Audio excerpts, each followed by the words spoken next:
মানুষের নিরাপত্তার স্বার্থে অত্যন্ত গুরুত্বপূর্ণ সিদ্ধান্ত গ্রহণ করেছে।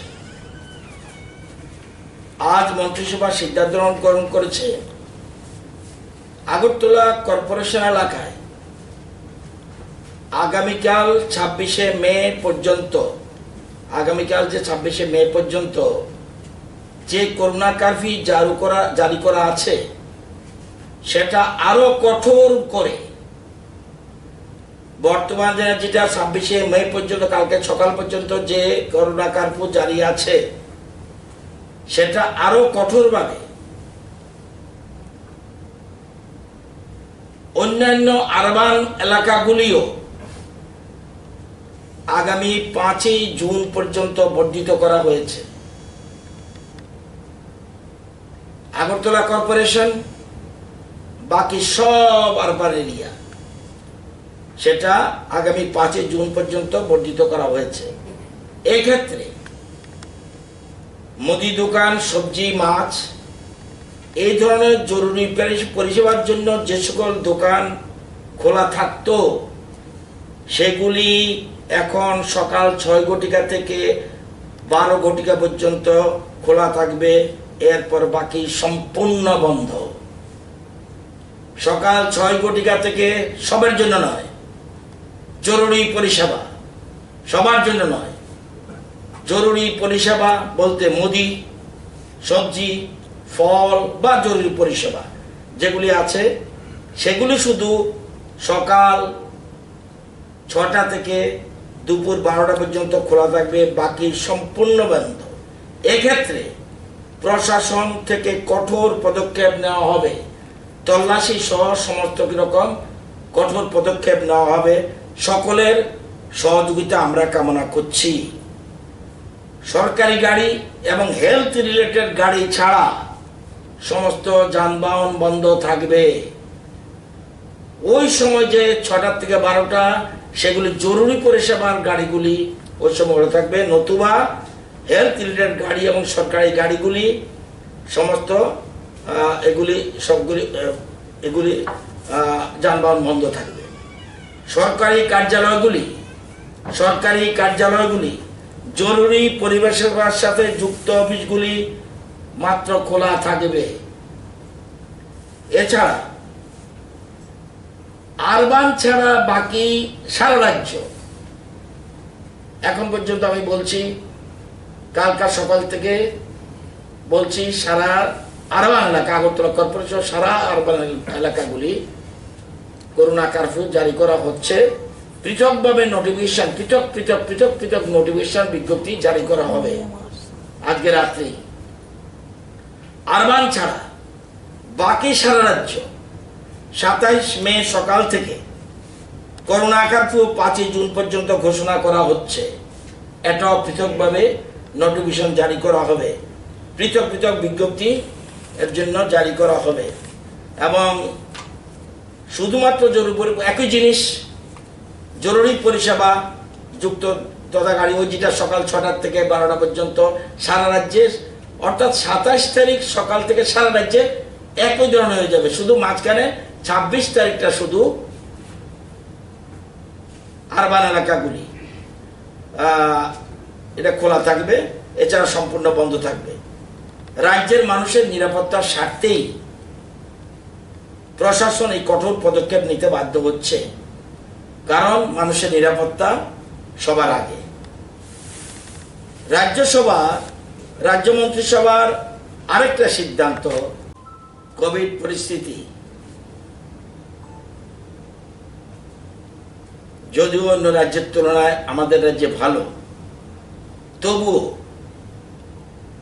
এটা একই জায়গায় দাঁড়িয়েছে, কোথাও বৃদ্ধি হয়েছে।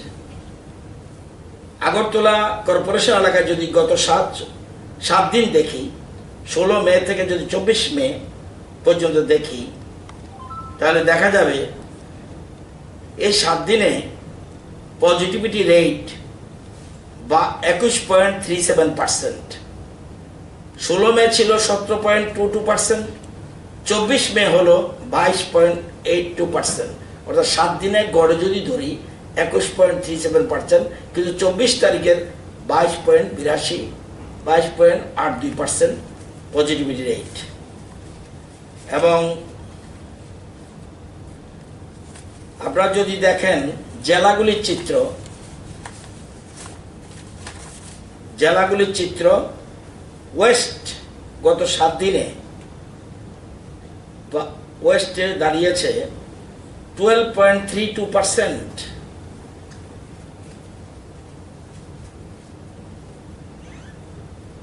সিপাহীজলা 5.33% 7 দিনে, খোয়াই 7 দিনে 11.06%, গোমতী 6.56%, সাউথ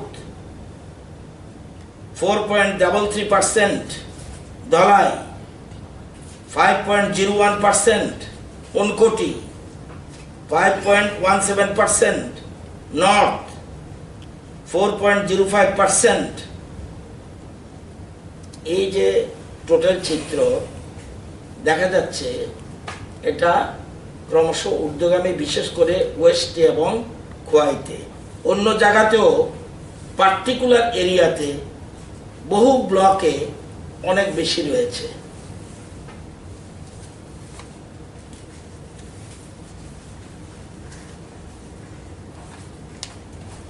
তো এসব দিক বিচার বিবেচনা করে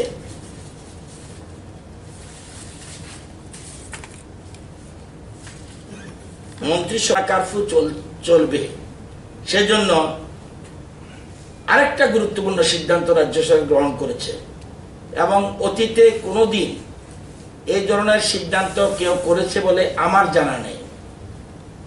এবং আপনারা জানেন 7 লক্ষ পরিবারকে, 2, 4, 5, 6 নয়, 7 লক্ষ পরিবার, আমাদের রাজ্যে আছেই 9,29,000 পরিবার।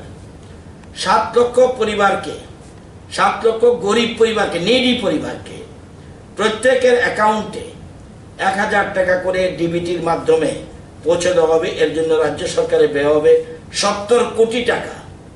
এর জন্য রাজ্য সরকারের ব্যয় হবে 70 কোটি টাকা। এবং এটা রাজ্যের মুখ্যমন্ত্রীর ঐকান্তিক ইচ্ছার ফলেই এই ধরনের সিদ্ধান্ত নেওয়া হয়েছে। এক্ষেত্রে আজকে রাজ্য মন্ত্রিসভার মিটিংয়ে দেখেছি মুখ্যমন্ত্রী কল্পতরু এখন যেভাবে হোক, মানে মানুষের কাছে করুণা দেব আমরা, ঠিক আছে, উনি বলছে না, করুণা দেবেন ঠিক আছে, করুণা কারফিউ করবেন সব ঠিক আছে, কিন্তু মানুষের কাছে কিছু অর্থ পৌঁছতে হবে, সামগ্রীও পৌঁছতে হবে। তো রাজ্য সরকার এই একটা গুরুত্বপূর্ণ সিদ্ধান্ত গ্রহণ করেছে। এটা আপনাদের মাধ্যমে সারা রাজ্যের মানুষের কাছে পৌঁছানোর জন্য আমি অনুরোধ করব। এবং কষ্ট হবে আমরা জানি, কিন্তু মানুষকে আগে বাঁচিয়ে রাখতে হবে।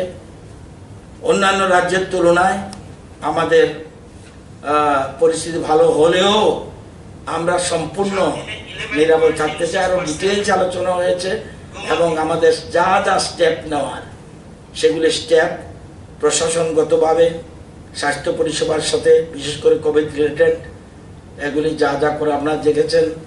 আজকেও ওয়ার রুম এখানে খোলা হয়েছে। শিক্ষক শিক্ষিকারা 1,704 জন শিক্ষক শিক্ষিকা, এর মধ্যেই 8টা জেলায় কোভিড ওয়ার রুমে কাজ করছে। 3টা জেলায় কোভিড ওয়ার রুম হয়েছে এবং পশ্চিম ধলাই, সিপাহীজলায়, এবং এছাড়া ভ্যাকসিনের সাথে যুক্ত রয়েছে, কন্ট্রোল রুমের সাথে যুক্ত রয়েছে এবং স্বতঃস্ফূর্তভাবে এগিয়ে আসছে। এটা অতীতে শিক্ষক শিক্ষিকার মধ্যে আমি দেখিনি। এটা একটা খুব ভালো পজিটিভ। আজকেও আমি এখানে ক্ষুদিরাম বসু ইংলিশ মিডিয়াম স্কুলে গিয়েছিলাম, সেখানে কাজ করছে। প্রত্যেক কোভিড পেশেন্টের সাথে তারা যোগাযোগ করছে, ফোনে জিজ্ঞাসা করছে কি অসুবিধা, কি খাচ্ছে, কি অসুবিধা, বাড়িতে কি অসুবিধা, অ্যাম্বুলেন্স লাগবে কিনা এবং চিকিৎসার কোনো রকম ইয়ে আছে কিনা, সব কাজ করছে। বাকি 5টা জেলাতেও কোভিড ওয়ার রুম খোলা হবে এবং আমরা তাদেরকে অলরেডি ফ্রন্টলাইন ওয়ারিয়র হিসেবে ঘোষণা দিয়েছি আগেই। ওদেরকেও ভ্যাকসিনের ব্যবস্থা আমরা করেছি। উনি চেয়ারম্যান ছিলেন ওই দিনের মিটিংয়ে। শিক্ষামন্ত্রী ছিলেন প্রক্রিয়ালজি, এছাড়া স্মৃতি ইরানিজি ছিলেন, জাভড়েকর সাহেব ছিলেন এবং সারা কিছু রাজ্যের মুখ্যমন্ত্রীরাও ছিলেন, উপমুখ্যমন্ত্রীরাও ছিলেন, অন্যান্য রাজ্যের শিক্ষামন্ত্রীরাও ছিলেন, সব রাজ্যের শিক্ষা সচিব, অন্যান্য গুরুত্বপূর্ণ অফিসার রয়েছেন। মূলত সিবিএসই পরীক্ষার ক্ষেত্রে সিবিএসই পরীক্ষা 12-এর ব্যাপারে আলোচনা হয়েছে। অপশন এ, অপশন বি বা অন্যান্য রাজ্যের শিক্ষামন্ত্রীদের কি বক্তব্য এই ক্ষেত্রে, কোথাও আছে সবগুলি স্কুলই সিবিএসইর অধীনে। আমাদের অবশ্য সেই ধরনের না, আমাদের টিবিএসই আছে, সিবিএসই আছে। তো ওই পরীক্ষাগুলি কখন করা উচিত, কি করা উচিত, আমরা বলছি আমাদের স্টেট বোর্ডের কথা বলতে পারে। আপনারা জানেন যে আমাদের রাজ্যে সিবিএসইর ছাত্র সংখ্যা 4000-এর নিচে যারা পরীক্ষার্থী 12-এ, আর আমাদের নিজস্ব 27,000-এর উপরে। এছাড়া আমাদের 46,000-এর উপরে রয়েছে মাধ্যমিক পরীক্ষার্থী। আমরা কোনোটাই ক্যান্সেল করিনি, আমরা ওয়েট করছি। কোভিডের যদি নিম্নগতি হয়, পরিস্থিতি নিশ্চয়ই একদিন না একদিন ভালো জায়গায় যাবে, আমরা সেই জন্য অপেক্ষা করছি। কিন্তু ওই দিন শিক্ষামন্ত্রীর উদ্যোগে, কেন্দ্রীয় শিক্ষামন্ত্রীর উদ্যোগে মিটিং হয়েছে, এটা অত্যন্ত ভালো দিক। প্রত্যেককে নিয়ে সাথে যৌথ একটা মিটিং করেছে, সবাই মতামত জেনেছে। কেউ বলছে আমরা অপশন এ অর্থাৎ কিছু সাবজেক্টের পরীক্ষা নিয়ে আমরা এরকম চিন্তা করছি যে যদি পরিস্থিতি বেটার হয় তাহলে ক্লাস 12-এর এবং ক্লাস 10-এর বিশেষ সাবজেক্ট, এই সাবজেক্টগুলি আমি এখনই বলছি না, মধ্যশিক্ষা পর্ষদের বিষয় রয়েছে, তার সাথে আলোচনা করে বলতে হবে। বিশেষ ইম্পর্টেন্ট সাবজেক্টগুলি পরীক্ষা নিতে পারি, 3টা বা এই ধরনের কিছু। মাধ্যমিকের ক্ষেত্রে এরকম, উচ্চ মাধ্যমিকের ক্ষেত্রে এরকম, আর্টসের ক্ষেত্রে একরকম, কমার্সের ক্ষেত্রে আরেক রকম, সায়েন্সের ক্ষেত্রে আরেক রকম। আমরা ওখানে বলেছি যে পরিস্থিতি এখন যা পরীক্ষা নেওয়া সম্ভব না, কিন্তু সামনের দিনে যদি জুলাই যদি এটা কমে যায় তাহলে আমরা পরীক্ষা প্রশ্নপত্র আমাদের তৈরি রয়েছে, সব কিছু তৈরি রয়েছে, সেন্টার পর্যন্ত আমরা ডেজিগনেট করে রেখেছি, কিন্তু পরিস্থিতির উপর নির্ভর করে ওইটাই আলোচনা হয়েছে, কোনো চূড়ান্ত সিদ্ধান্ত হয়নি।